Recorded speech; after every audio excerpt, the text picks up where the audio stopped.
The magic of adjectives. Bring objects to life. Hello, learners.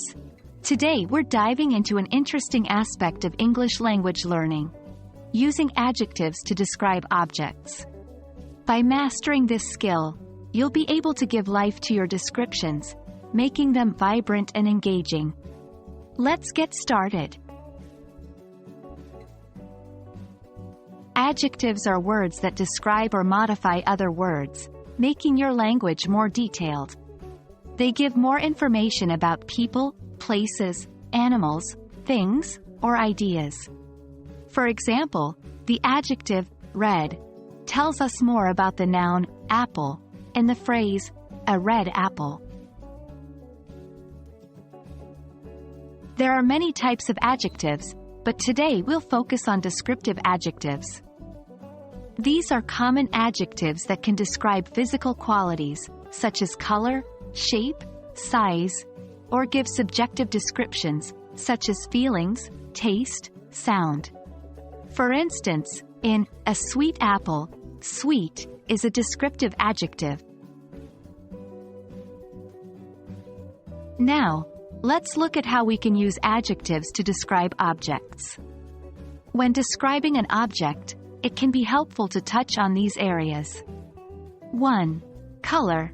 What color is the object? E.g., black, blue, red. 2. Size. How big or small is the object? E.g., gigantic, tiny, long. 3. Shape. What shape is the object? E.g., round, square, triangular. 4. Material. What is the object made from? E.g., wooden, metallic, glass. 5. Condition.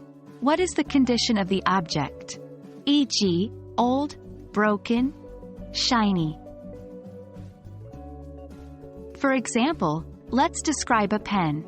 An adequate description might be a long, blue, metallic pen. It's now time to put what you've learned into practice.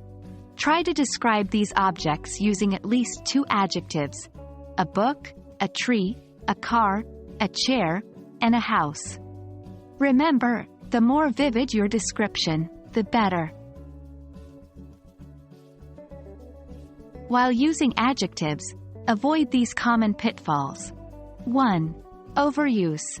While adjectives add detail, too many can make your writing confusing or hard to follow. Stick to pertinent details. 2. Ordering.